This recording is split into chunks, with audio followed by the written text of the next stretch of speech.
بسم الله الرحمن الرحيم. ولما كان المعنى مأخوذا في الوضع فذكر المعنى بعده مبني على تجريده عنه فخرج به. بسم اللہ الرحمن الرحیم. لفظ وضع لمعنى،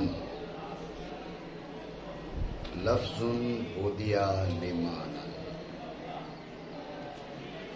کلمہ وہ لفظ ہے جس کی وضع کسی معنی کے لیے ہو، پھر وہ معنی مفرد ہو. سوال یہ ہے کہ وضع کا مطلب ہے تخصیص شیء بشیء بحیث متى اطلق او احس الشیء الاول فهم منه الشیء الثانی. یہ وضع. تو وضع کے اندر دو چیزیں ہیں، تخصیص شیء بشیء. یہ جو بشیء ہے یہ تو معنی ہے. ٹھیک ہو گیا. جب بشیء معنی ہے تو وضع کے اندر معنی آ چکے. جب وضع کہا تو معنی آ چکے. جب معنی آ چکے اب لیمانن کا اس کے ساتھ تعلق کیسے ہو سکتا ہے؟ آپ سمجھ رہے بات؟ تعلق تو جب بنے جب کہ وضع میں وہ موجود نہ ہو. جب وضع کے اندر موجود ہے تو اب تعلق کیسے بنے گا؟ آپ سمجھ رہے ہیں نا؟ زید قائم آپ نے کہا تو قائم زید کی خبر بن رہا ہے. کیوں؟ اس لیے کہ زید کی خبر ہے نہیں. آپ نے کہا زید قائم اور پھر اکیلے کہہ دیا آپ نے قائد. تو اب یہ قائد جو ہے اس کی خبر موجود ہے زید کی قائم. تو اب یہ جو قائد ہے یہ تو اس کی خبر نہیں بنے گا، یہ اس کے ساتھ متصل نہیں ہوگا، یہ اس کے ساتھ نہیں جڑے گا، اس لیے کہ اس کی خبر پہلے موجود ہے. وہی اعتراض یہاں پر ہوگا کہ جب وضع کے اندر لیمانن موجود ہے وہ بات مکمل ہو چکی ہے، اب یہ جو لیمانن ذکر کیا ہے یہ کیسے جڑ سکتا ہے وضع کے ساتھ جبکہ اس کے اندر تو معنی پہلے سے موجود ہے. اعتراض سمجھے؟ ٹھیک ہو گیا. یہ اعتراض ہے. تو اس کا علامہ جامی رحمۃ اللہ تعالی علیہ نے جواب دیا. حاصل جواب یہ ہے، جواب سے پہلے سمجھنے سے پہلے مختصر تمہید جان لیں. تمہید یہ ہے کہ بعض اوقات ایک لفظ ایک سے زائد معنی پر دلالت کر رہا ہوتا ہے. تو اب وہ جو ایک سے زائد معنی پر دلالت کر رہا ہے تو اس لفظ کو بعض معنی سے خالی کر لیا جاتا ہے. یہ بعض معنی سے خالی کرنا یہ تجرید کہلاتا ہے. اور وہ لفظ مبنی پر تجرید ہے. وہ لفظ کیا ہے؟ مبنی پر تجرید ہے. اب دوبارہ اس کو اگر ذکر کیا جائے بعد میں جس سے خالی کیا گیا تو اب کہا جاتا ہے یہ جو ذکر ہے بناءً علی التجرید ہے. یہ ذکر کیا ہے؟ یہ تمہید. سمجھے بات کو؟ تمہید کے بعد جواب کی تقریر یہ ہے کہ یہ بات درست ہے. وضع کیا ہے؟ وضع اپنی اصل کے اعتبار سے یہ لیمانن پر دال ہے. لیمانن کے اندر اس کا مفہوم اور مطلب موجود ہے، لیکن یہاں پر وضع کو مجرد کر لیا گیا شے ثانی سے. وہ جو ہے وضع کو مجرد کر لیا گیا شے ثانی سے. تخصیص شیء بشیء کو ہٹا دیا. جب بشیء کو ہٹا دیا اب اس کے اندر صرف رہ گیا تخصیص شیء، تخصیص لفظ، تعیین لفظ. سمجھے بات کو؟ صرف یہ رہ گیا. اب جب صرف یہ رہ گیا اب لیمانن کا جو ذکر ہے یہ بربنہ تجرید ہے. بات سمجھے؟ دوبارہ سمجھیں توجہ سے. لفظ وضع لیمانن، وضع وضع سے ہے. وضع کے معنی بیان ہوئے تھے، وضع پر گفتگو ہو چکی ہے. اعتراض یہ ہے کہ وضع وضع سے اور وضع کے معنی ہے تخصیص شیء بشیء بحیث متى اطلق او احس الشیء الاول فهم منه الشیء الثانی. اب تخصیص شیء بشیء یہ جو بشیء ہے یہ ہے معنی.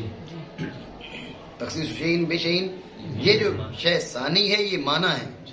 جب شے ثانی یہ معنی ہے تو اب وضع کے اندر معنی آ گئے. جب وضع کے اندر معنی آ گئے اب یہ جو لیمانن ہے، یہ جو لیمانن ہے اس کا وضع سے تعلق ہو نہیں سکتا. کیوں نہیں ہو سکتا؟ اس کے اندر پہلے ہی مانن موجود ہے. جب اس کے اندر پہلے معنی موجود ہیں تو اب لے مانن کو اس کے ساتھ تعلق نہیں جڑ سکتا، ورنہ کیا ہو جائے گا؟ تکرار ہو جائے گا. تکرار تو جب ہو نا جب کہ جڑے، یہ تعلق جڑتا ہی نہیں ہے، اس کو اس کی حاجت ہی نہیں ہے. بات سمجھے نہیں؟ تو لیمان کا وضع سے تعلق نہیں جڑ سکتا کیونکہ وضع کے اندر پہلے ہی معنی موجود ہے. اعتراض سمجھے؟ یہ اعتراض تو اس کا علامہ جامی علیہ الرحمہ نے جواب دیا.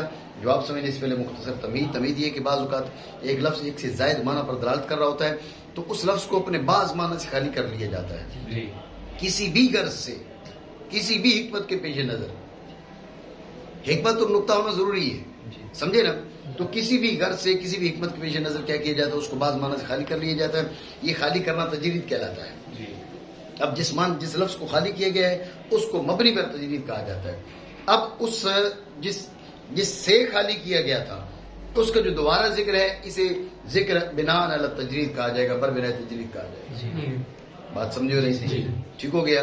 یہ ہو گیا، یہ ہے تمہید.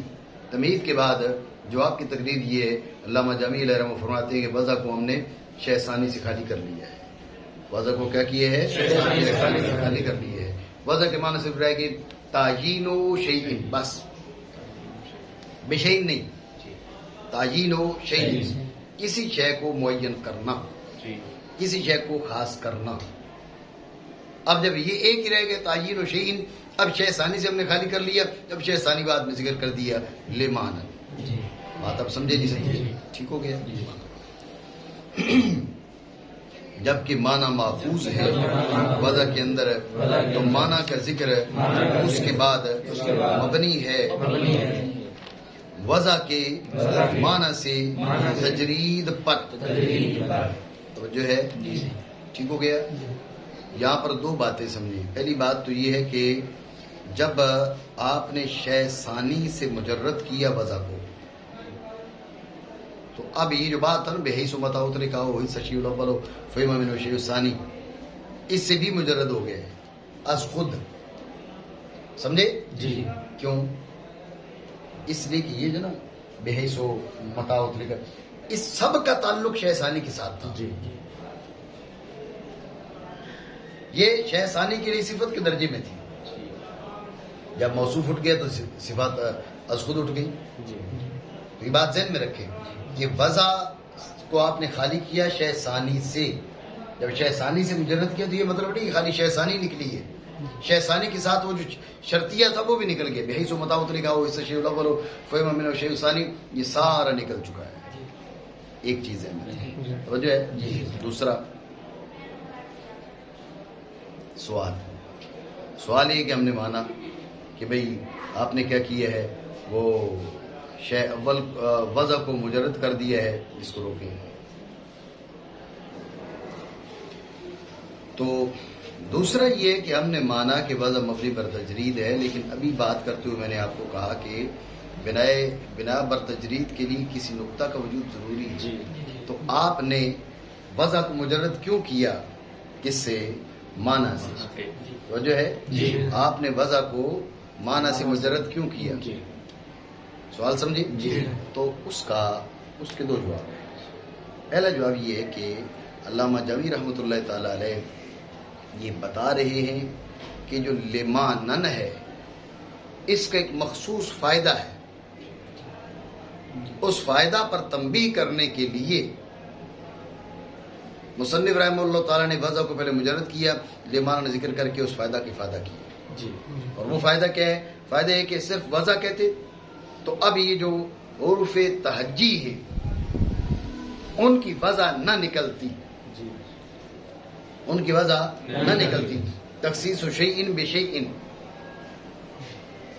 اب اس ضمن میں وہ آ جاتے برخلاف کس کے؟ جب کہ وضع کو مجرد کر کے لمانن کو وہاں پر ذکر کیا تو اب حروف تہجی کی وضع نکل گئی، کیونکہ وہ لمانن نہیں ہوتے لغیر سے ترکیب ہوتی ہے. چل کے بیان کر آگے چل کے بیان ہو بھی رہا ہے. بات سمجھے؟